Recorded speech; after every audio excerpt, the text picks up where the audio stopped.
I welcome all of you on platform of Europedia Education. And on this platform, I keep on sharing with you my interaction with the true visionaries, the people who have made big dent in their respective field. And as of now, we are interacting with the scholars, professors, researchers, specialists who are at the top of their own respective domains. So in today's interaction, I'm going to interact with the Professor Rao of IIT Delhi. He's a director, IIT Delhi. So I'm going to interact today with the Professor Ram Gopal Rao. And before I tell something about Professor Rao, let me tell you, he's a true inspiration for millions of Indians over there, technocrats over there, because he belongs to a very, very small village of majority of us, and starting from that village when things were not in his favor, I mean the medium of education and all local medium, Telugu medium of education, and starting his journey from small village in Telangana, and then becoming director of IIT Delhi. Earlier to that, went to different universities, uh, world global reputed universities like California and all, University of California. So it's a very inspirational journey. And when we see their journey, why it becomes inspirational? Because if somebody is having already in favor and then attain something big, it may not be inspirational. But somebody who starts from the lowest step of the ladder in socio-economic hierarchy of our country, then that becomes inspirational. And that means if we can learn so many things from their lives. And such kind of personalities have many things to offer. When you interact with them, every sentence, every paragraph gives you a lot of information, and that is what this interaction is all about. I'm very sure when you listen to this, it will be truly inspirational for all of you, and a lot of ideas will flow during interaction. Now let me tell you, Professor Rao is from a very small town in Mehboob district of Telangana, that is Kolhapur, and he studied till 12th class in Telugu medium. After that, he did his BTech in Kakatiya University, MTech in IIT Bombay, and he mentions in his interaction that IIT Bombay, when I joined, my imaginations were fired. Then I decided, okay, I can make big, I can do big. That was his first exposure to good students from all over India, and then there was no looking back. His imagination was fired, and then he went abroad for PhD, and then so many universities, and then he did pioneering work in the domain of patenting, etc.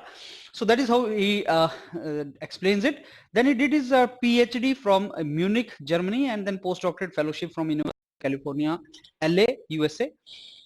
If I tell you something about his work experience, he is presently director IIT Delhi, and before that he was professor in he's professor in IIT Bombay, and then some other work domains he has worked in electrical department, University of California, and short-term visiting position in many universities globally: Munich, Tokyo, Melbourne University, University of Calabria, Italy, Georgia Institute of Technology, Nanyang Technical University, Singapore. So many universities, global experience Professor Rao has.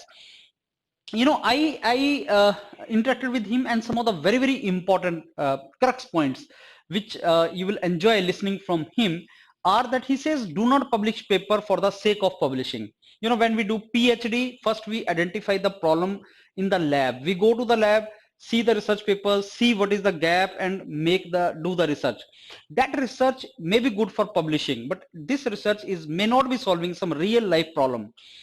And if your research is not solving some real life problem, it may not be very useful to you. So he says that do not publish papers for the sake of publishing. Do not say I have these many papers. The only question is, what is the purpose of publishing all those papers?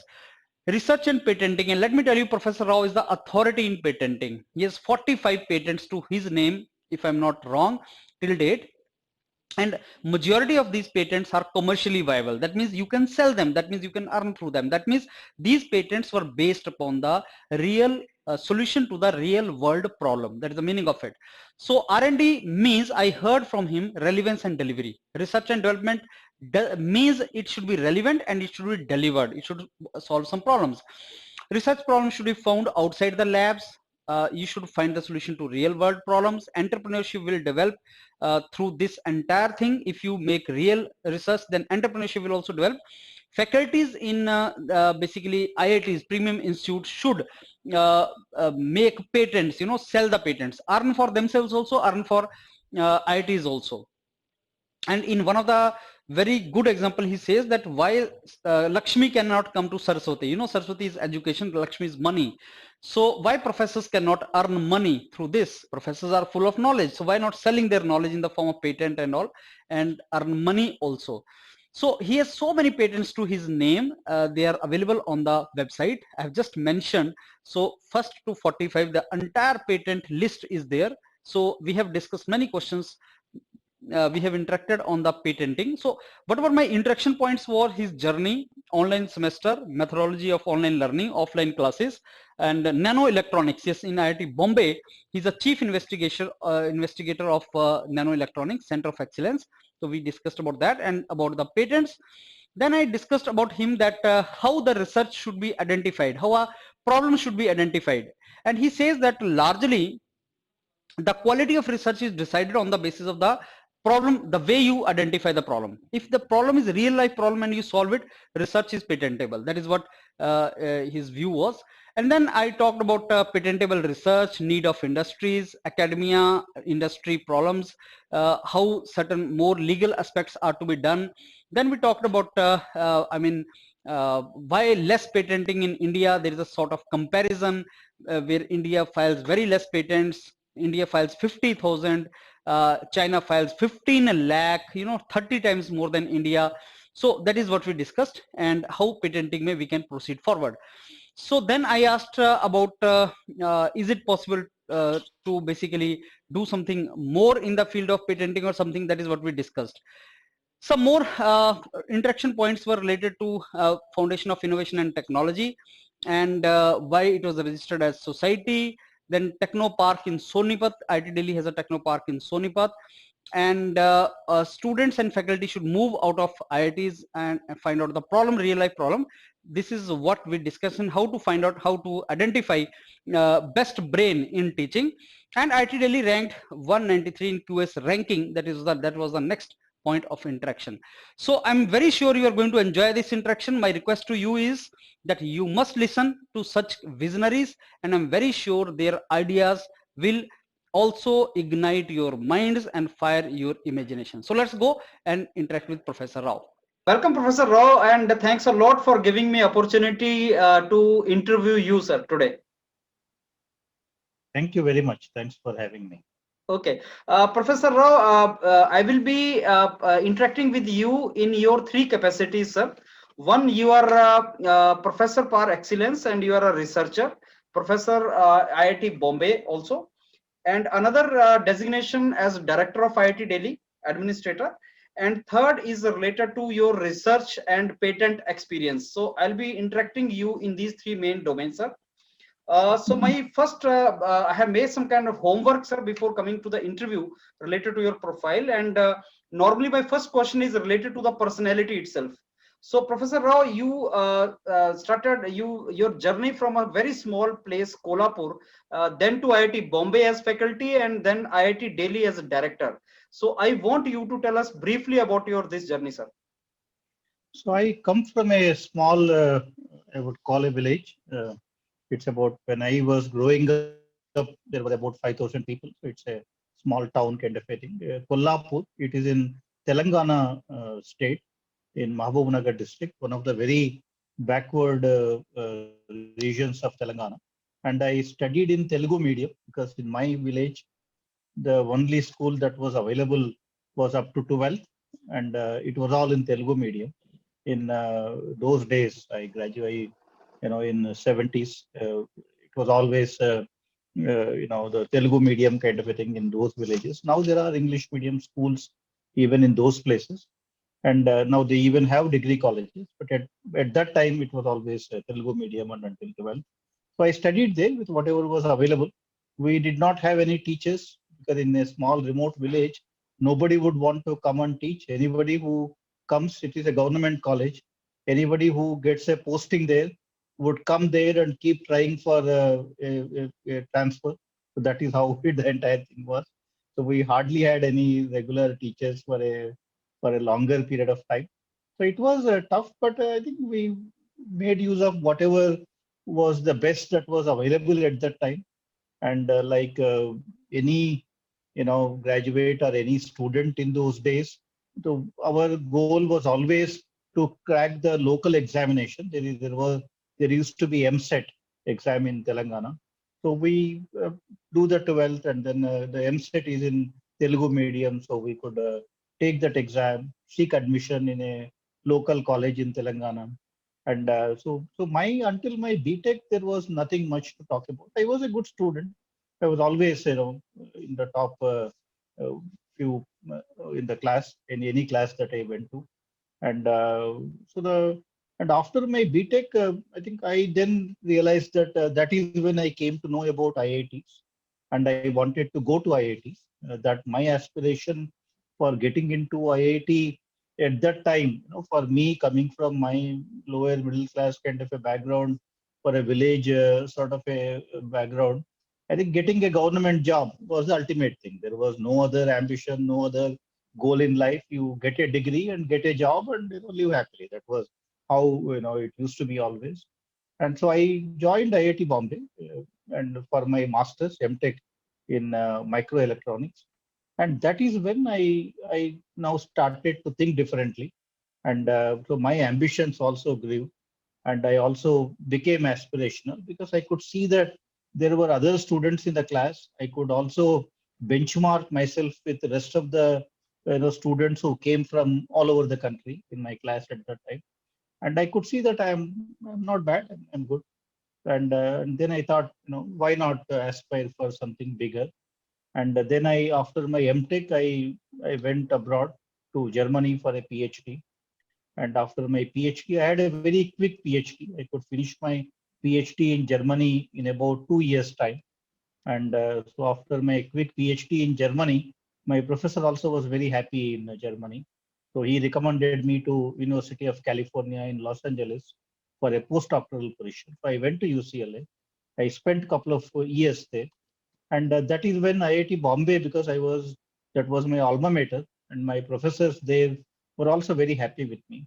So I was offered a position to come and join as a faculty member.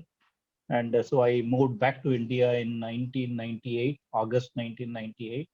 And that is how so after going through the whole world, I came back and joined IIT Bombay. And that is how my career in IIT Bombay started. So starting from a remote village like Kolhapur to IIT Bombay, and then to Germany and US, and coming back. But I think my life changed after I went to IIT Bombay. If I had not done that, if I had not gone to an IIT, I don't think I would have really even known what I can do, what my potential is.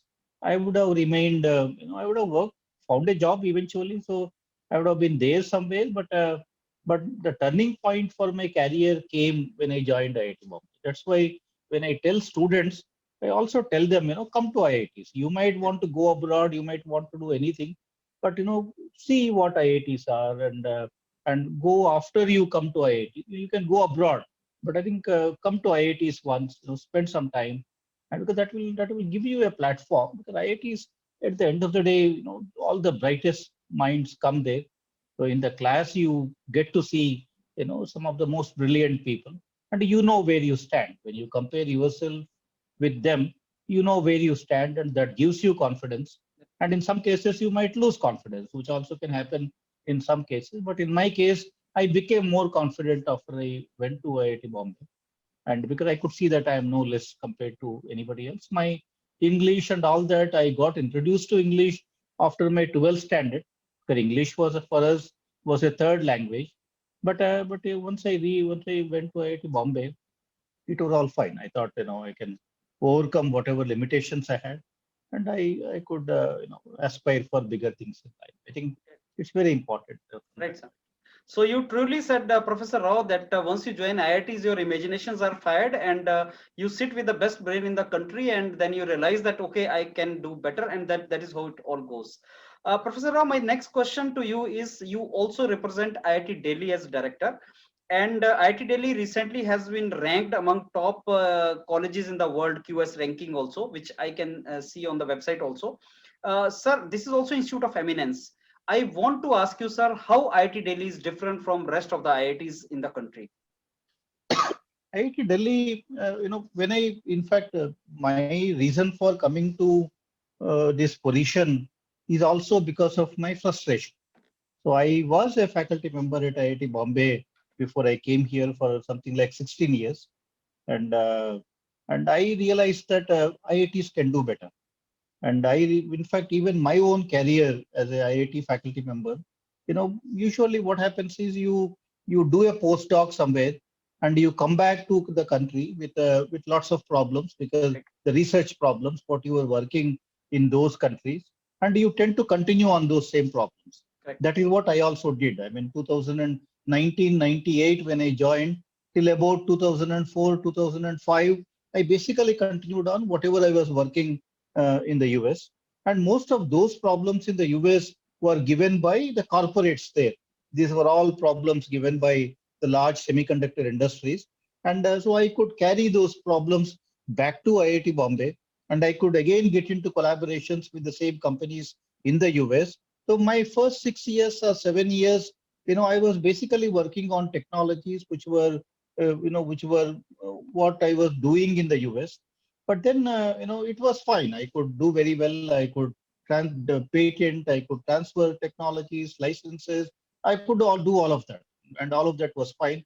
I also got many recognitions in the country as a part of that. I got Swarna Jayanti Fellowship in 2004, and I even got the Bhatnagar Award in 2005. All that, but the research was basically, what I started in the US and came back and continued. So that was how it was. But at some point in time, around 2004, 2005, I started asking myself the question, if I wanted to work on the same problems which people in the US are working, then why did I even come back to India? I could have as well done that work by being in the US. It's a much better ecosystem for research and technologies and all that. There was no need for me to come back to India and work on the problems of these multinational companies in the US. So that is when I started to feel a little bit restless. And I thought, having come back now, I should do something. I should choose problems more carefully. I should look for problems where, I can find a solution to the local issues. And I should look at, issues around me in the country. And can I develop a technological solution to some of the problems that people are facing in the country? So that is when I very consciously started to look at research problems which have a relevance for the country. And that is when I started to focus more and more on connecting with let's say medical hospitals, or connecting with our strategic agencies like DRDO and others, connecting with local industries. So I started to focus on the local problems. One of the very first projects we took up was a cardiac diagnostic kind of a system. We said, can we develop a 100 rupee test for cardiac diagnosis? And then my next problem I chose was, can we develop a low-cost explosive detector to prevent, the terrorist attacks or bomb blasts? So can you develop a electronic nose platform, an e-sniff kind of a thing, a nano sniffer, which can sniff explosives like a sniffer dog would do. The sniffer dogs are used all over the world. So can we develop a sniffing platform which is very similar to what a sniffer dog would do? So we started to focus on some of those problems where we looked at what can be done to develop those platforms and to use them for Indian applications. So these were the problems. These were very interesting and very important problems. So I started developing them, and then I started two companies as a result of these problems I chose. I mean, my second project company was on agricultural sensors. So I also got interested in agriculture because precision agriculture is very important for India. So my journey into entrepreneurship, startups, patenting, all started with the identification of problems in the country which require a solution. So that was how, and but these problems were also very challenging problems. When I am talking of, let us say, a cardiac diagnostic system, a similar system doesn't exist, or at least did not exist anywhere in the world. And even now, a explosive detector, which is handheld, which is like a sniffer, which can replace a sniffer dog, doesn't exist anywhere. Therefore, I chose problems which have a relevance for the country, but these are global problems too. If I can solve them in India, there is a huge market for these. But I can also now sell them all over the world, and then so these choosing the right kind of a problem was very important for me, because that problem needs to be challenging on a global scale, and but should have a relevance in the country. And if you develop a cardiac diagnosis, for example, system, every fourth death in the country occurs because of a heart attack. And if Yes. you have a very simple test which can detect cardiac markers and advise you or advise the person on whether there is going to be any cardiac problem, then you can basically prevent deaths in the country. And a 100 rupee test, anywhere in the world will be seen as such an important technology. So I chose those problems which had that relevance. But many of these problems did not come from library. So I did not go to library, search for a problem and work on that. I basically got these problems by interacting with my colleagues at IIT Bombay. My research became very multidisciplinary. I interacted with medical hospitals, medical doctors. I interacted with strategic agencies. I interacted with industries. I interacted with even the farmers, for example, because to understand, what are the issues with the farmers.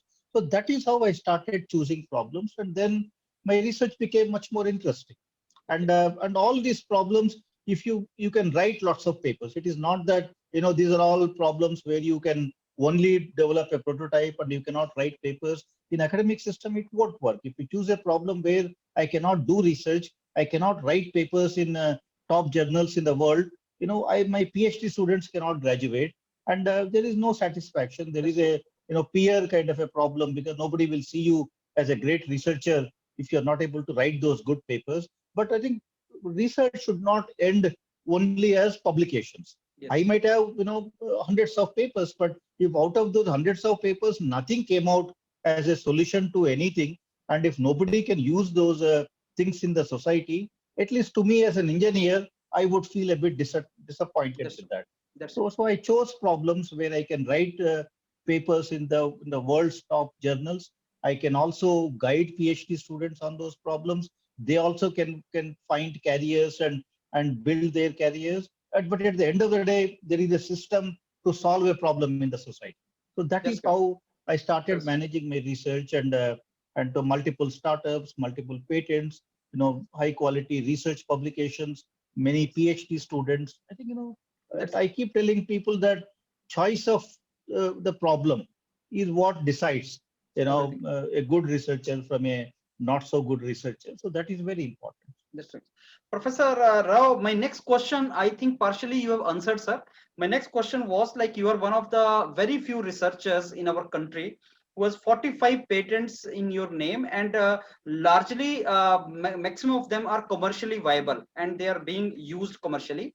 So the reason for that success is the identification of the problem itself, or sir, your outreach to the industries and, as you said, even farmers, and at the cost of your even discomfort, which majority of the faculty may not be ready to do that. So what is the main reason, professor, that your majority of the patents are commercially relevant and viable? What is the reason for that? I think, just to complete your previous question too. So I strongly believe that R&D does not mean publishing papers alone. That's true. R&D to me meant relevance. The Right. To me stands for relevance, and the D for me stands for delivery. So when I say R&D, for me it's relevance and delivery. Both are interlinked. If you're developing a solution to a problem Right. which doesn't even exist in the society, it is a solution looking for a problem.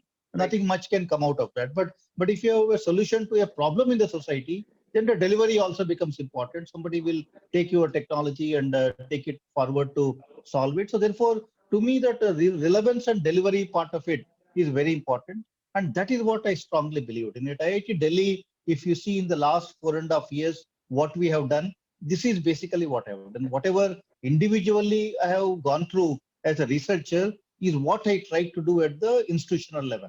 Okay. And that was my frustration before in IITs, because everybody, you see great researchers show a large list of publications, but if you look at what has come out of it, nothing much. So the people are happy just writing papers. And I felt that of course we should write good papers, we should generate knowledge, all that is fine, but our motto in life should not be just writing papers. Something more needs to come out. So at IIT Delhi, we one thing which I did very consciously was to connect with institutions around us. With All India Institute of Medical Sciences, we started over 100 new projects in the last few years. With Indian Council for Medical Research, we started large number of projects. With Indian Council for Agricultural Research and their laboratories, we started many projects. So that is when the relevance comes, because if you talk to an AIIMS doctor is not going to be interested in a blue sky research. Some of them may be, which is okay, nothing wrong in that, but many of them are facing so many problems in their day-to-day life. They want engineers to find solutions to them. Yep. So when you interact with them, or when you interact with the scientists in the agricultural space, they also have very interesting problems which the farmers are facing. So one thing which is very different at IIT Delhi now is we are very well connected with all the stakeholders, and IIT Delhi also has an excellent ecosystem for entrepreneurship. Now every second student on the campus here wants to become an entrepreneur. In fact, half of the unicorns, the billion-dollar startups, Yes. have come out of this IIT Delhi alumni alone in the country or among the Indians. So I think IIT Delhi has that ecosystem. So if we can expose faculty and students to more real-world problems, and then they can pick up the right problem, develop a solution, and take it to the society to start. So that is what we have done at IIT Delhi in the last few years, and it is working wonders now. So one of the things which I also did was, my research was always inherently very multidisciplinary. Why it became multidisciplinary? Because I always put the problem first. If you put the problem first, if my problem is to, let us say, double the farmer's income, what discipline does it belong to? It doesn't belong to any discipline. It inherently becomes multidisciplinary. So that is when you are trying to find a solution. So at IIT Delhi, for example, we started a scheme about 3.5 years ago after I joined, where we said faculty interdisciplinary research program. I said if a faculty member from one department wants to work with another department, faculty member, institute will seed support them. Institute will provide them a seed grant, and using that seed grant, they can work together. And then after a couple of years of working together, they can go out and get external support. So we made it mandatory that after 2 years of using the institute seed grant, you have to go out and get external support. And we started about 50 projects in the institute. Now all of them have gone out and got almost like 100 crores back to the institute. I think so that is where the things are looking very different now. People are getting connected with each other. People are getting connected to the stakeholders who have real world problems which they are trying to deal with. So IIT faculty working with all these stakeholders, working on real world problems, developing solutions, and using startup as a medium to put it out. I think in the process even the patents have come out now. IIT Delhi in 2016 when I joined filed about 15 patents in that year.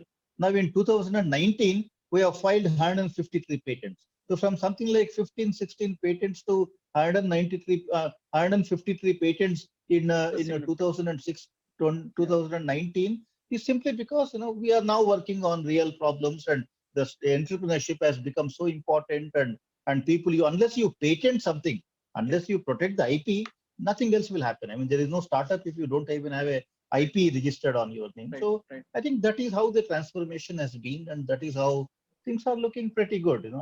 This is what I thought IIT should be doing. Some section of faculty must do basic research. Okay. Today's basic research becomes tomorrow's technology. If we cut down on the basic research, that is the feeder for technologies now. So therefore, we must work on basic research. But IITs kind of a places also have to develop technologies, need to solve problems. We are not a basic science kind of an institute. We are, after all, a technology and engineering institution. Right. So engineering is all about solving problems. Right, sir. Professor Rao, we see in the top world universities also, like the professors are playing the role as the agent of entrepreneurial development. I mean, they have the best mind with them, and then they are sitting in the ecosystem like IITs. So do you really think, sir, that professors of the institutes like IITs can become the agent which can create this entrepreneurship environment, and they can produce many entrepreneurs because they are connected with the industries also, and then they are sitting in that environment also. So do you think that can happen, sir? And if yes, how much that is happening in IIT Delhi? That's a very good point. In fact, that is something very close to my heart because when I joined IIT Delhi as a director, I already had two successful startups, which are running at IIT Bombay and which are selling products and all of that. I see that need for doing that because what happens is in India, if you look at our entrepreneurship space, much of it is happening at the BTech level. The Yeah. BTech students are the ones who go out and do the entrepreneurship and all of that. What are the companies you can start with a BTech kind of a background? You can do e-commerce, you Yeah. can do aggregation kind of a model. So Yeah. all the companies that came out of IITs or these graduates were all more to do with the business model innovation. Much of it is basically the business model innovation. But with that is good. Whether you call about Flipkart or Snapdeal or Zomato or everything you talk about have all come out of these graduates and everything is fine. But you need to also get into the technology space. I tell the entrepreneurs, if I want to start a company, for one Flipkart, there will be 10 companies copying the Flipkart model. The True. first guy who made it, great, it Get will that. become a unicorn, billionaire and all that. But then the second company, third company, fourth company the value starts reducing, Yeah. right? But whereas, think of starting therefore a Flipkart kind of a company, 10 people will copy it. Okay. Now, if I want to start a company to compete with Google, Okay. nobody even thinks of it. Because Yeah. Google is sitting on such a deep technology platform to Exactly. compete with Google. You cannot really, overnight go and build a team and Yeah. start competing with Google. True. So I want to see more and more startups which have technology at the forefront, which have Right. technology at their core, and that sort of a companies, which have the deep tech as a at the core is what we need to put out from our institutions, particularly from institutions like IITs. Yes. That cannot happen only with a BTech kind of degree. Yes. That Yes. requires higher degree. You need to understand the technology. For example, if you want to start a company in quantum technology, I Yeah. mean, with a BTech degree, you would only have scratched the surface. So you need to do a PhD in quantum technology to be able to identify the right problem and then go ahead and start a company. So I have been pushing all the students here, don't stop with only the BTech degree. Look for higher degrees, become good at one Technology. particular thing in your field of study, and then keep your eyes and ears open for the real problems where you can apply this technology and then solve a problem. True. And then you can start those Google kind of companies, which is Yes. also what needs to happen in the country now. So at IIT Delhi, we did two things. We started a program called FIRE. FIRE stands for Faculty Innovation and Research Driven Entrepreneurship.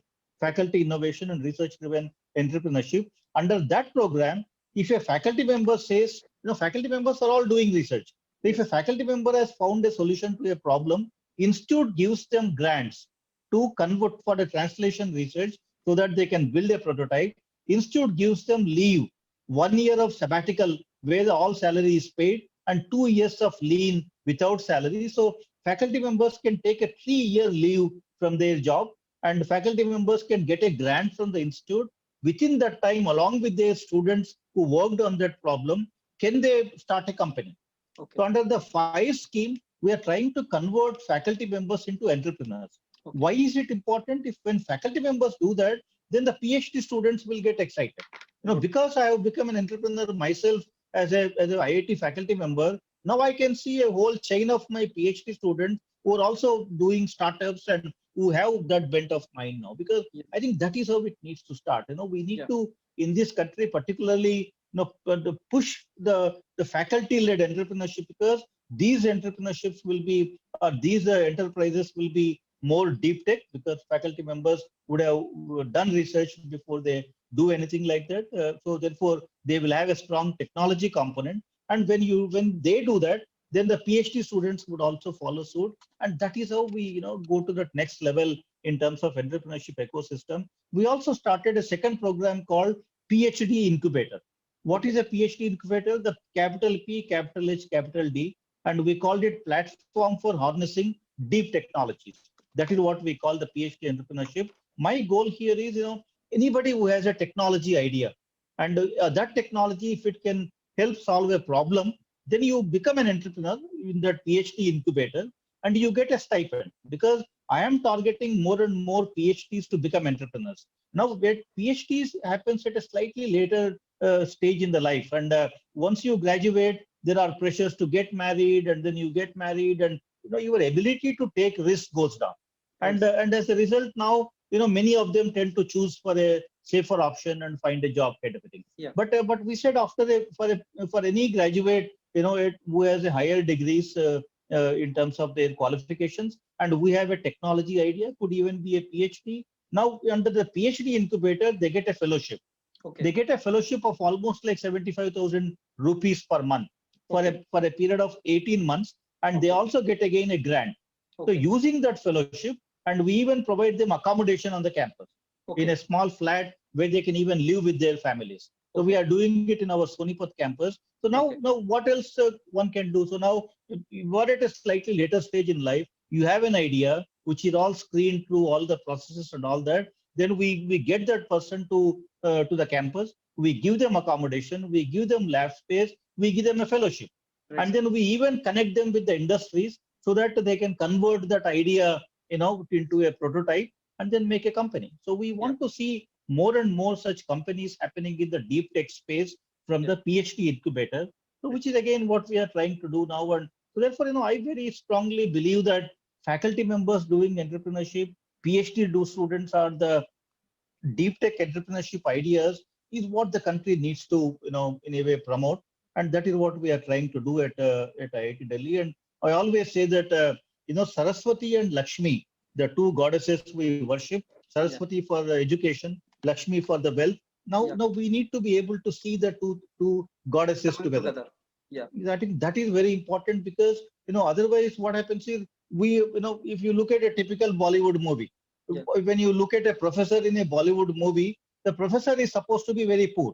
You will see professors with a jula and then, with that kind of thing. You will never see in Indian, anywhere a rich professor. That's an oxymoron. I mean, there is nothing like a rich professor. A businessman will come out of a Mercedes Benz and all that, but a professor would never come out of a, would come out of a Maruti 800 and all of that. That is a cultural problem that we have now, because we are not willing to see, academics as rich people.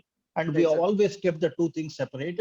But that needs to change. In my opinion, if you are pursuing Lakshmi through Saraswati, nothing should be wrong about it. The society should accept it. But pursuing Saraswati to Lakshmi is bad.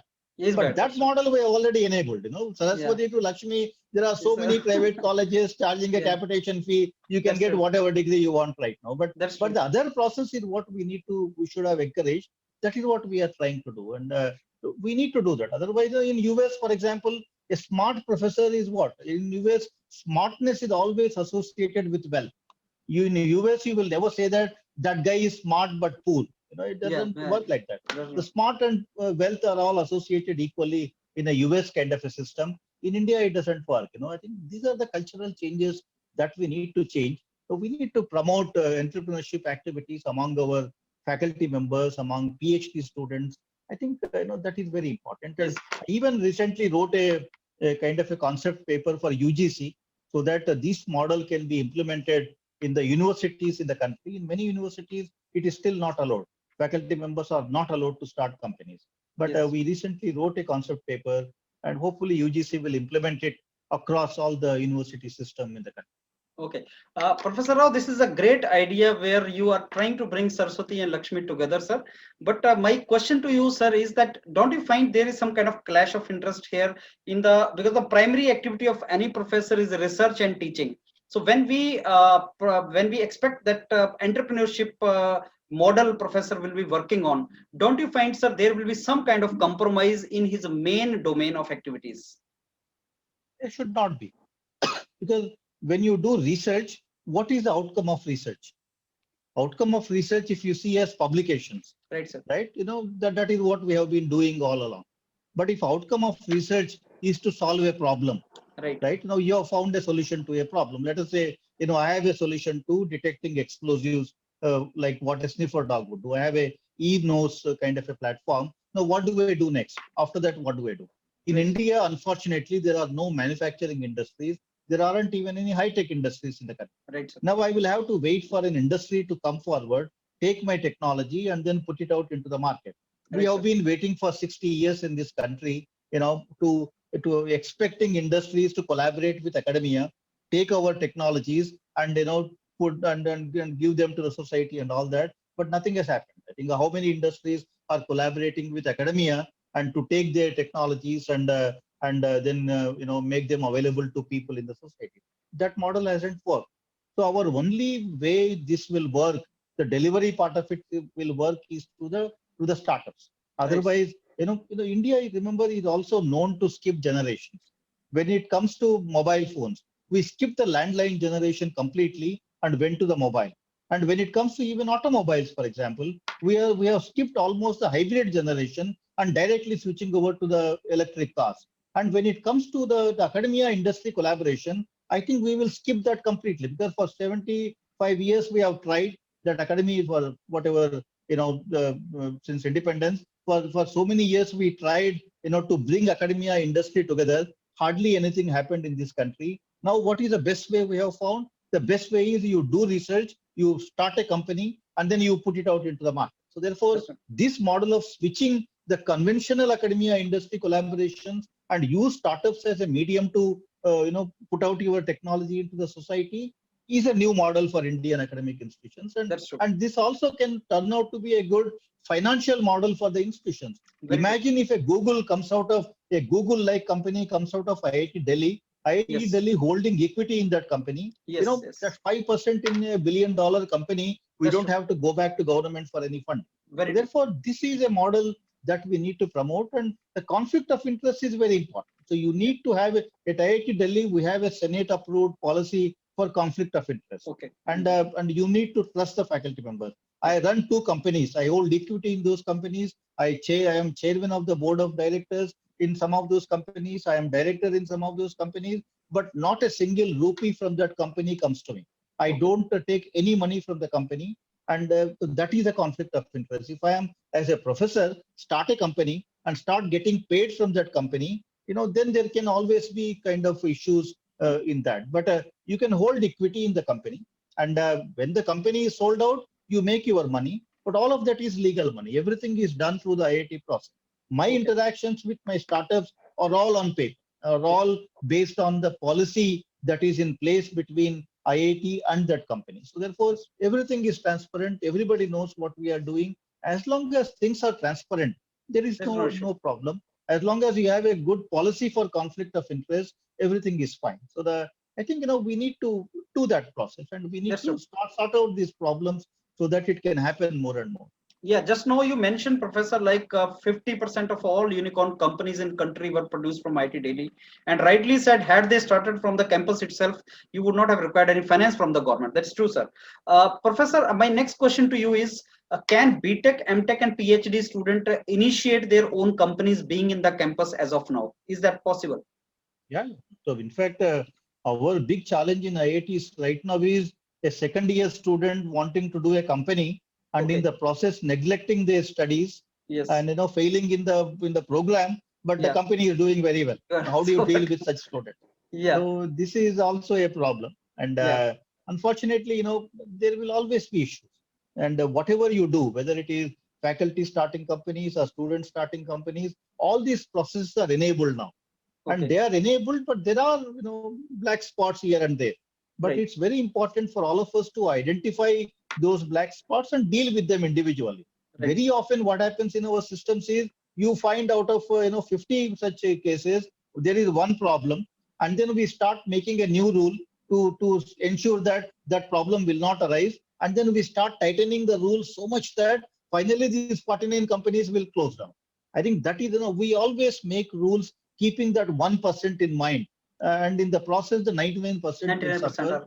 So you need a lot of maturity as an academic leader when it comes to, there will always be black sheep in our system. There will always be some people who will try to exploit some of these kind of situations, but we need to be careful. We need to ensure that they are individually punished for violating the rules, but in the process, we should not start making more and more rules to make life complicated for everybody. Others. And Okay. I think, but we deal with those cases. We have proper conflict of interest policies. We have proper resolution kind of mechanisms, and all of that is taken care of. And there are no major challenges. And people, once you know that, once they realize that this is how it all needs to be done, I think everybody follows rules and things are all fine, right? So Okay. I think things are working fine, I think, as far as I can see. Good.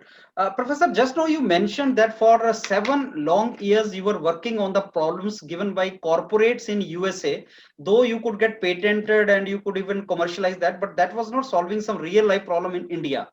I want to bring you to your kind notice, sir, another issue which already you are aware. Like when somebody joins PhD, his professor tells him to identify the research gap by picking up some top journals, research papers, identify the gap and work on that. Next couple of years of his PhD, he spends on working on those gaps. At the end, he ends up publishing some good journal papers also, sir. But he has not worked on any real life problem, because the way he identified the problem was only theoretical way, not to go to the outside world and find out the real problem. And eventually the patents, even if he comes out with some patent, they are not commercially viable. So what is your take on that, sir? That means I just want to bring to your kind notice this particular part, that how to identify the research problem. Can you please tell us something about that?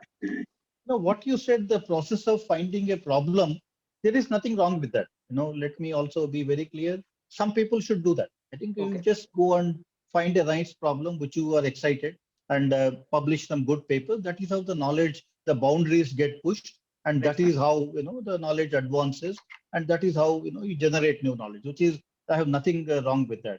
But the problem arises when everybody starts doing the same.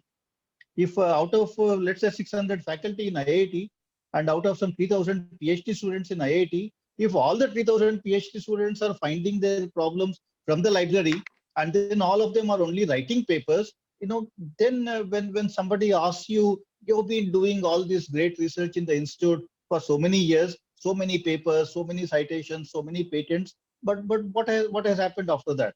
Now, when somebody asks that question, if you're not able to answer it, then I will be worried as a leader.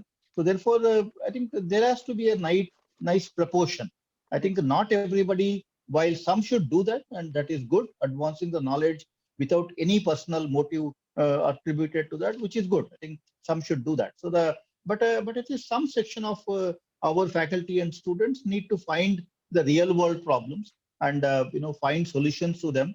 And those are also the ones which are very satisfying. Now I have done both. I still work for corporates in America. I still have projects with them. I still file patents with them. I still write papers on those problems. I don't see anything wrong, because there are all kinds of students you get. And I sometimes get a student who just wants to do theoretical work, doesn't want to go to the lab or do anything, which is fine. I think that is what the student wants to do, and I always try to provide a problem to the student in that area. But there are students who don't want to do that. They want to work on a real world problem, build something.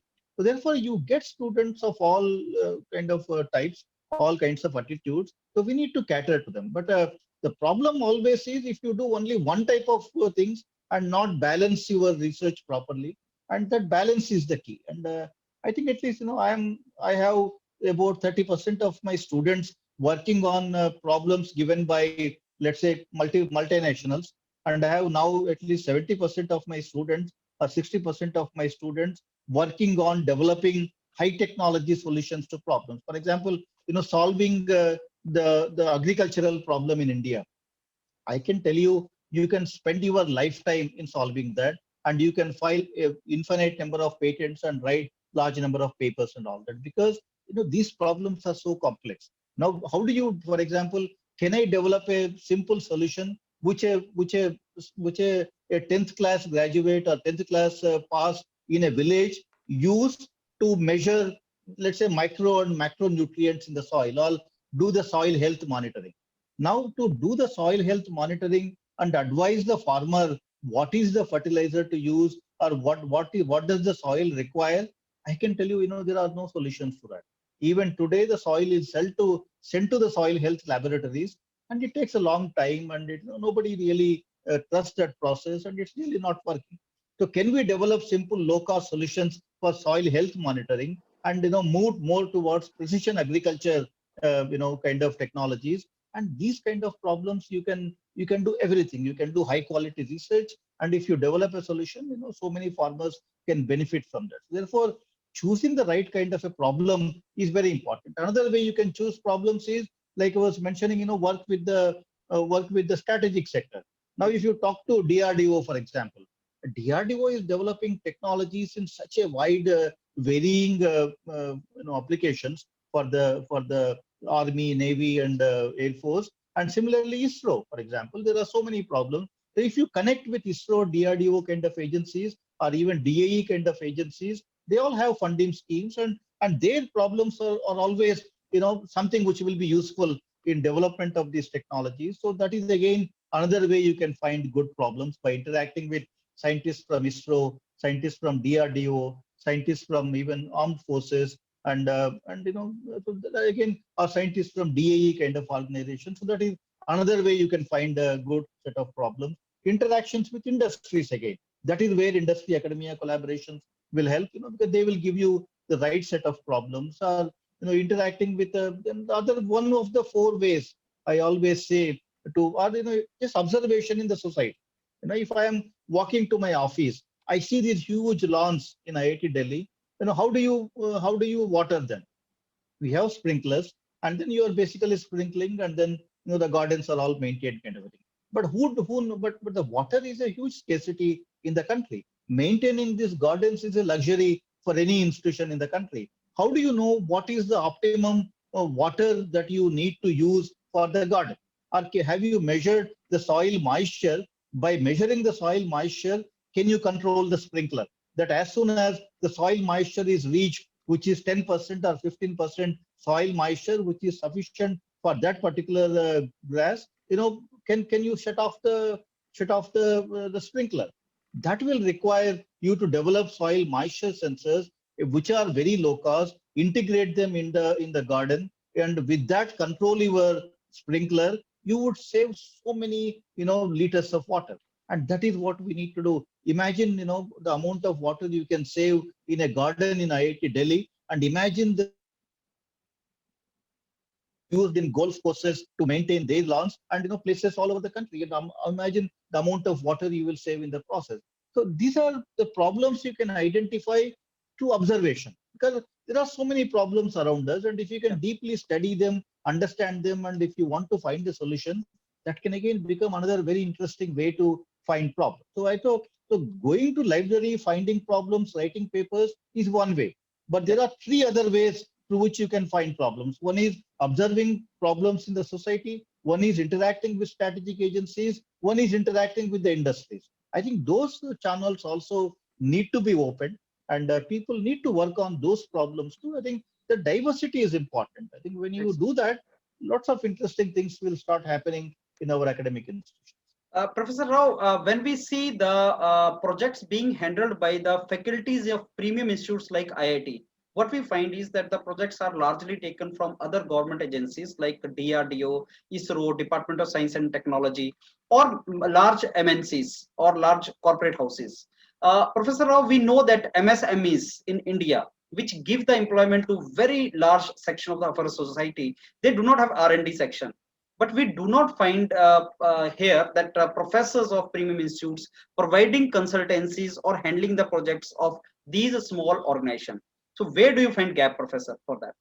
It's a very important problem. In fact, I realized this myself a few years ago, and so I think it needs to be addressed. It's very important. And IIT Delhi, we have the Center for Rural Development and Technology, CRDT, and in that Center for Rural Development, there are at least 150 PhD students who are working on problems related to rural areas.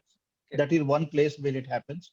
And another place is Department of Textile Engineering. For example, recently one of the faculty members gave me an example. There is also a program called RUTAG, Rural Technology and Applications Group, started by the principal scientific advisor, the previous principal scientific advisor, Dr. Chidambaram, where there are groups within IITs, RUTAG for rural applications, CRDT at IIT Delhi, and then there are other departments where we are very consciously looking for problems in those medium and small scale sectors. For example, one of the things recently that was brought to my notice was all the bead making, in Mathura and those regions, the malas, the bead making, all that one of the faculty members from IIT Delhi did was to automate the process, to improve their productivity. And until that time, in large number of villages around Mathura, their annual income or their monthly income from that process was about 3,000, 4,000 rupees. And because they were able to improve their productivity through automation of the whatever instruments they were using, they were making 11,000 and 12,000 rupees. So that is what we need to do. I think one of the challenges in doing that is we don't have a proper process in place to identify those requirements. It happens sometimes, because you have gone somewhere, somebody told you, and then you worked on that problem. But there is no established formal process for IITs to, identify such problems and then solve them. I think we need to create at the national level a crowdsourcing kind of a platform where such problems will be brought to the attention of good technologies and the good researchers in these institutions. And once it comes to somebody's notice, the solution can be found. But very often the solution is not found because people are not even aware of the problem. I think I see a need at the national level to connect more and more researchers in these institutions with the grassroots level, the workers who require that kind of automation solutions. It is happening, but it's happening at some scale. But I think it has to happen at a larger scale. And but that is where government agencies need to do that. There are ministries which are working with those medium and small scale industries. They need to launch initiatives. They need to launch programs. I think if such a platform is created, I can tell you there is a lot of interest now among the IIT faculty. Particularly, I see at IIT Delhi many people excited with those kind of opportunities, to solve those problems, because it is very satisfying. If I'm a researcher with my a few months of research, if I could improve the quality of life for such a large section of society, what can be more satisfying than that? It will, I can tell you, any day more satisfying than writing a paper in any journal or anything. At least for me, seeing their lives improve because of my intervention, I would any day find it very satisfying. There are many people who believe so, but I think that platform is missing right now in the country. So these things need to be scaled up. Right. Professor Rao, I interacted with many industry people who are in the range from 1 crore to 10 crore of their turnover. There are many industry heads, sir, who say that, yes, we have a problems and we'll be very happy if somebody resolve over this problem. On the other hand, sir, when I interact with the researchers and professors of premium institute like IITs, they have extraordinary skill to solve those problems. But because we professors do not outreach to these industry people, or maybe these people do not come to the professors, that gap remains. And sir, this gap is not filled. That is not there. On the other hand, need of the industry, if it is not incorporated into research, patentable research cannot be done. So unless until it is the requirement for industry and we make the research, then a patent will be more commercially viable. So one of the problem of industries which they tell is that whenever we give some kind of project to the industry or academia, then the time taken to resolve that problem is very large. On the other hand, sir, researchers or academicians, they say that unless until we put effort into and time-bound activity is given to us, it is not feasible. So that is the main clash, professor. Like industry wants within a time and academician want more time because research cannot be time-bound. So what is your take on that, sir? I think it is possible. I mean, but there are multiple avenues to take up different types of problems. For example, when industry comes to me with a problem which I can solve in 3 months, I don't take it as a research project. I will evaluate how much time will it take for me to solve the problem. I can do it as a consultancy project. Right. And there are lots of consultancy projects where you provide a quick turnaround, a quick solution to a problem. But sometimes these problems require a lot of study, a deep study. And our major resource in IITs at the end of the day are masters and PhD students. They are the ones, and sometimes BTech students, but they will not be able to spend so much of time on a research project, in addition to their BTech curriculum. But the masters and PhD students have dedicated 1 year for the master's student, and PhD students anyway spend time on solving the problem. So very often what happens is the problem solution is synchronized with the MTech projects or the PhD projects. Right. So therefore, it runs throughout the duration of those students' thesis. So sometimes it might not be acceptable to the industry in terms of timeline, but where a quick solution is possible, I think we all do that as consultancy projects. IIT Delhi every year does about 30 to 40 crores of consultancy. Right. These are all short-term projects where the faculty member uses some resources and delivers a solution in a matter of months. So almost 40-50 crore of consultancy work happens at IIT Delhi every year. So I think there are avenues available. There are issues. I'm aware of some of these concerns, but there are also, instances where the solution was provided in a short enough time. There are also those positive stories, and all kinds of things happen. Professor Rao, this present day government came to the power a couple of years back and started flagship program Make in India. And recently the program is Atmanirbhar Bharat, Self-Reliant India. I want to ask you, sir, that what is the synchronization of premium institutes like IITs in taking these kind of flagship programs of government forward, like Make in India or Atmanirbhar Bharat? There are many things. In fact, one of the things this government also started was Unnat Bharat Abhiyan, Right, UBA program. Right. The UBA program was a very flagship program. The idea is to connect higher educational institutions with the local problems, Right, with the problems at the grassroots level. At Unnat Bharat Abhiyan, now about 5,000 institutions are involved, and there are lots of things happening, I am told. And I also, I'm aware of a lot of that work which is happening under the UBA. That is one mode. Atmanirbhar Bharat, again, under that, what are the kinds of issues that we can look at? We have created we are creating these centers of excellence at IIT Delhi to address some of these problems, which are faced in the society. And again, as part of those centers of excellence, the goal is to provide solutions to the problems and provide technologies so that you become, self-reliant over a period of time. To me, Atmanirbharta comes from Atma Vishwas. So Yes. you need to be self-confident. And Right, our biggest challenge in the country is even where there are solutions available, the people lack confidence.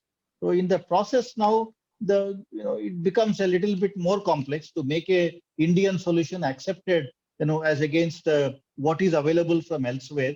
So I think people have that mindset that anything foreign is good and anything imported is good, kind of a mindset. And to even at people at higher levels, I have seen having a similar kind of an attitude. That, in my opinion, is a major bottleneck right now. So that Atma Vishwas is missing in our generation, and even at higher levels, when people start looking at imported technology as superior to the indigenous technology, even without verifying, without validating, and without anything, just the impression that anything foreign is good, kind of mentality. I think that mindset needs to change. It will take some more time, but these are good initiatives. In fact, very systematically, if we can identify where such interventions are required, and then address those problems to appropriate technology solutions, I think many sectors will benefit from that. Whether it is biosector or any sector that you name, will eventually benefit from all of that. I think we just look at what are we importing. Can we find an indigenous solution to those problems? For example, recently some 50 apps were banned by Government of India. Many of those apps were what? Some scanning app, and those apps were all like downloaded some 100 million times and all of that. And once those apps were banned, I told some of the students here, why don't you guys develop something which is an alternative for that? Within a matter of weeks, I can tell you they came forward with apps which are exactly similar or even better than what are available elsewhere. I think that is all what was needed. But to these kids, nobody told them to deliver anything like that. These apps were available from whatever sources they were. Everybody was using them happy, and those guys also were happy because they were making big Sir. business out of it. That's true. That's But true. once the need came, Right, sir. it took a matter of weeks to months for us to replace those apps with indigenous apps.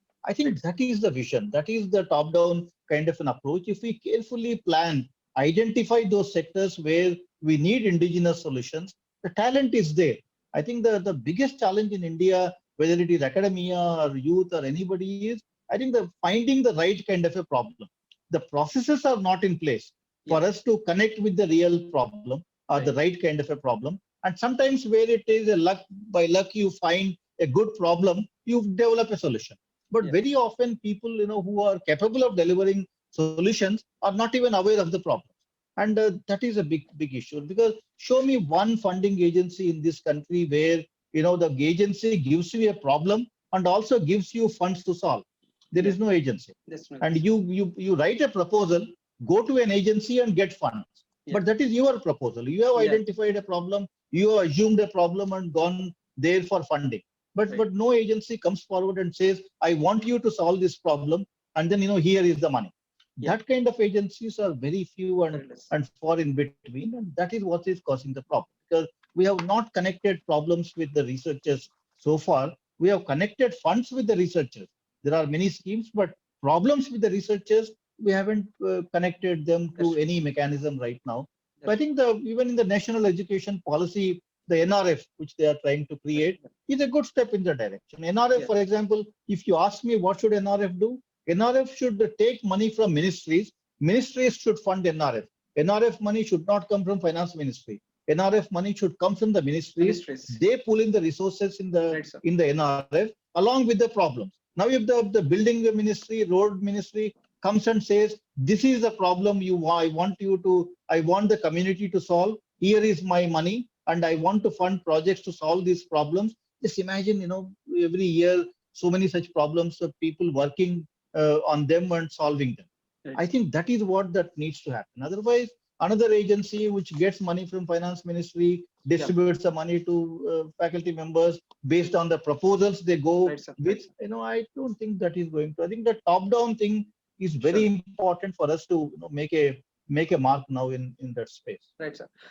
Professor Rao, IIT Delhi has a techno park in Sonipat. Can you please explain, sir, what is the logic and relevance of creation of such techno park in Sonipat, which is 65-70 kilometers from Delhi? We have, in fact, two techno parks. One is in Sonipat, which is Right, operational right now. Right, And so we are developing it as a residential incubator or a tech park. In fact, the PhD incubator program, where we are giving accommodation to people with deep tech ideas, is actually running out of Sonipat. And because there is accommodation available on the main campus, finding accommodation space is always tough. But the tech parks are a great idea. In fact, IIT Madras has done that very well. And that is a place where industries go and establish their R&D labs. And then these industries, their R&D labs, now interact with the faculty and students on the campus to work on and engage faculty and students to do their research. In the process, a lot of funding happens to the faculty and students. And for any industry R&D to continue in the tech park, they have to necessarily interact with the faculty and students. The day they say, we are here, but we don't want to interact with anybody, then they cannot continue in the tech park. So in the process, if you imagine 200 industry R&D labs established on the campus in the tech park, interacting with faculty and students closely, I think that will be a game changer for any institution. IIT Madras, if you look at their numbers, all that, I think that is one thing which they have done better than any other institution. But IIT Delhi now, we will actually have 3 tech parks. One is in Sonipat, which is fully operational. The one on the main campus, Hauskas campus, will be open to public in the month of March. In March, we're already, the entire tech park is full. The building is not even complete, but all space is already sold out. I think that's a kind of a demand we are seeing for the space in the tech park. We're also going to build one more in our extension campus in Jajjar. So IIT Delhi will have 3 major tech parks in the very near future. Right, sir. Professor Rao, any institute of eminence has a main challenge, that is to attract the best brain for faculty positions. Any big institutes like MIT, Stanford keep on finding the best brains all over the globe world as a faculty position. What IIT Delhi is doing for that, sir, to attract the best We brain as do faculty?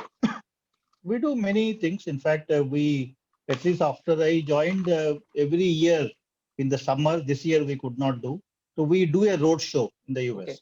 So okay, I, along with my team, deans and a few faculty members, we visit all the top campuses all over the world where the good quality research is happening, and then we showcase the work that we do to them. And through that process, we try to encourage some of the top quality students to apply and come back and serve as a faculty members. As faculty members, that is one thing we do. And then a lot of letters are written to top research to the professors all over the world, encouraging them to recommend their students. That's also another thing. And we have regular advertisements. In fact, our yeah, processes are all very well streamlined. Everybody who is looking for a faculty position in an IIT knows the process now. You just need to go to the website. There is a apply. rolling advertisement. You can apply anytime. And then within a time period, within a specified time, all decisions are taken. So Yeah, as a result, at IIT Delhi, we do it in 2 cycles. Every department, every center conducts these faculty selection committee meetings twice a year.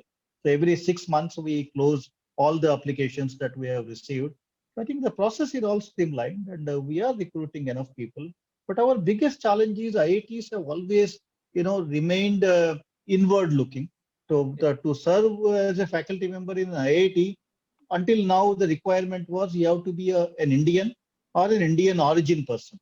So okay, you cannot a foreigner cannot apply to understand. these IIT jobs. system. But that is one of the challenges, because I think the best from all over the world should teach our students.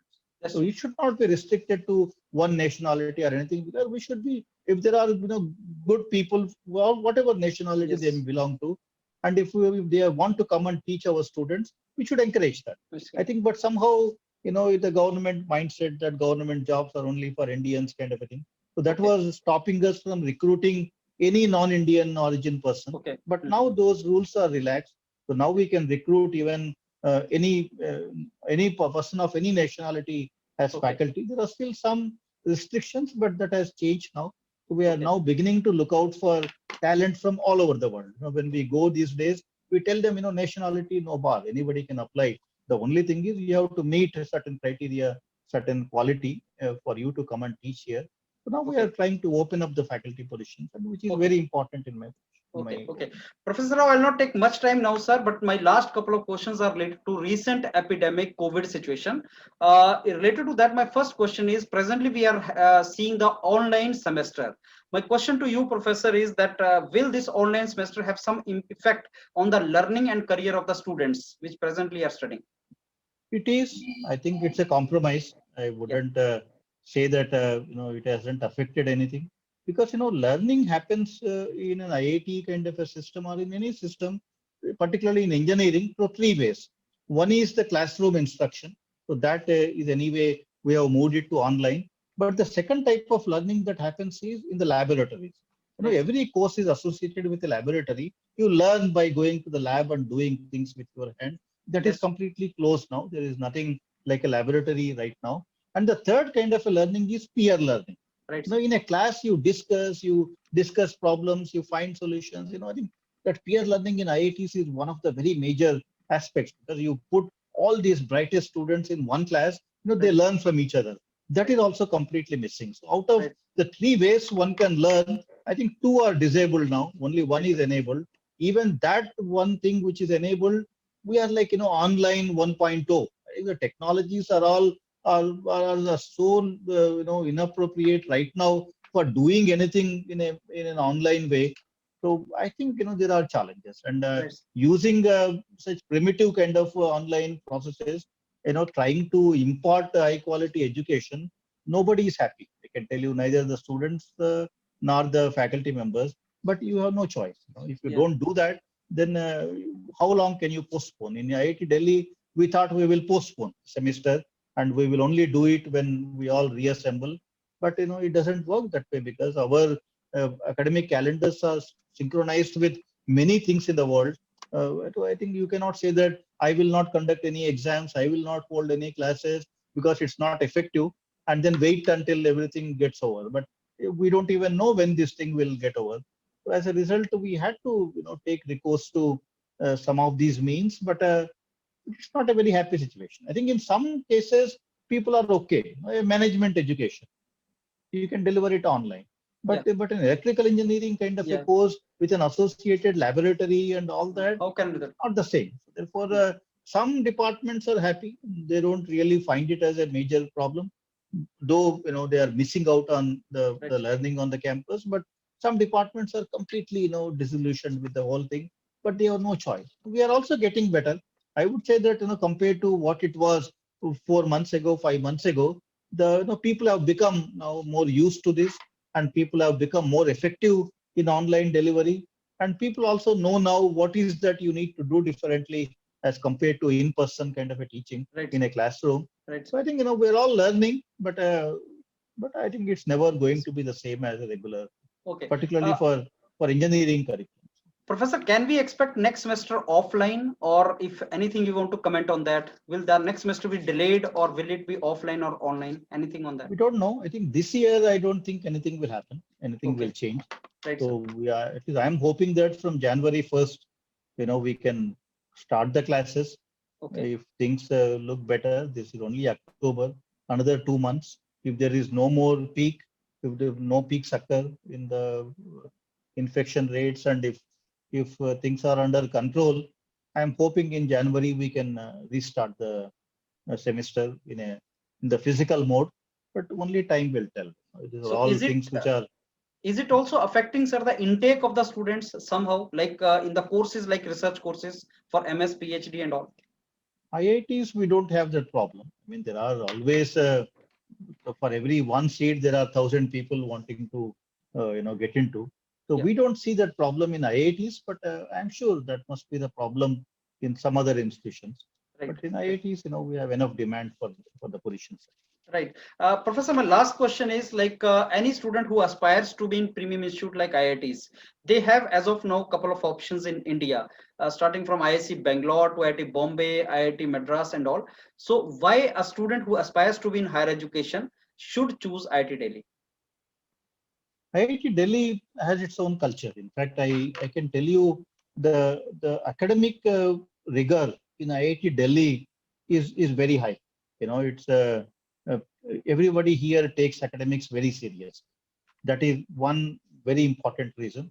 And the second important reason is the entrepreneurship culture that exists on the campus. Just look at the startups that have come out of IIT Delhi, compare it with any other institution in the country. IIT Delhi is way above when it comes to entrepreneurship kind of activities. That ecosystem exists. It might be because we are in Delhi, and because we are connected with all these government agencies very closely. So therefore, the problems flow naturally into the system, and those connections will help identifying a right problem. But on the campus, like I said, every second student wants to become an entrepreneur. I think that sort of a culture you can't find in any other kind of an institution. And the interdisciplinary research now is happening more and more. Facilities. In fact, IIT Delhi, at least I have, in my time alone, I have spent about 400 crores in establishing, state-of-art research facilities. I think that kind of the availability and access to such kind of high-end research, coupled with the entrepreneurship space, I think, I think IIT Delhi is doing well. I have nothing negative to say about that. Okay. Now, sir, I have come to an end of this entire interaction, and I'm really thankful to you, sir, for answering all the questions very well. And I'm very sure the moment this interaction is published, it will help thousands of the students over there. Thanks a lot, Professor Rao, for your time, and I'm honored to interact with you, sir. Thank you very much. Thanks a lot. Pleasure. Thank you, sir.